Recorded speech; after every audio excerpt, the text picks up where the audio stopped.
Bon matin groupe, Louis-Philippe chez Mazda Cowansville. On me demande souvent ces temps-ci si Mazda s'en vient avec un véhicule électrique. Ben aujourd'hui au Club des passionnés de conduite de Cowansville, vendredi vidéo, on répond à cette question.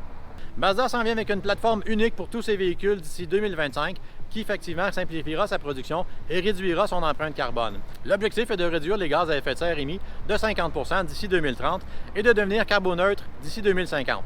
D'ailleurs, d'ici 2025, Mazda prévoit présenter 5 modèles hybrides rechargeables et 3 véhicules complètement électriques. En 2030, tous nos modèles présenteront une certaine composante d'électrification et 25% d'entre eux seront complètement électriques.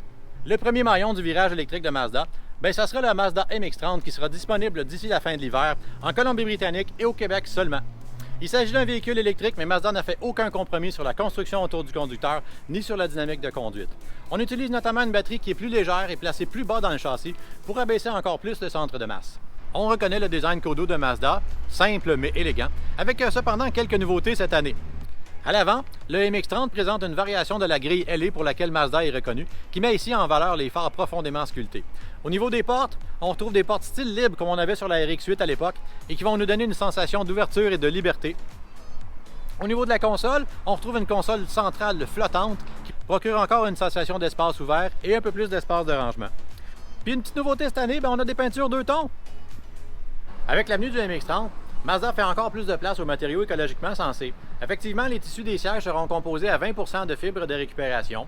Les panneaux d'intérieur de porte et les portes-gobelets seront fabriqués de plastique recyclé. Et on utilisera le liège pour les intérieurs de porte et pour la console. Un matériau renouvelable qui en plus fait un clin d'œil aux 100 ans de Mazda, qui était une compagnie de fabrication de liège à l'époque.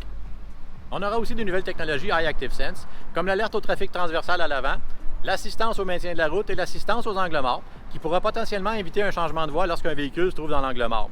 Comme il s'agit de la dernière génération des produits Mazda, tous les services connectés Mazda y seront et on pourra contrôler son véhicule avec l'application MyMazda. Certains services connectés seront exclusifs aux véhicules électriques, comme évidemment le témoin de statut de la batterie et aussi le réglage de la climatisation à distance. Apparaîtra bientôt une version hybride rechargeable, possiblement avec moteur rotatif comme génératrice, mais pour le moment, Mazda défie les conventions en utilisant une batterie de 35,5 kWh qui sera environ 400 livres moins pesante que celle des concurrents.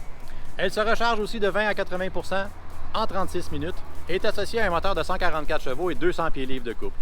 Avec une batterie plus légère, on aura non seulement une meilleure conduite, mais une plus petite empreinte environnementale en utilisant moins de ressources. Mazda faisant le pari que 160 km est amplement suffisant pour la grande majorité des conducteurs dans leurs déplacements quotidiens.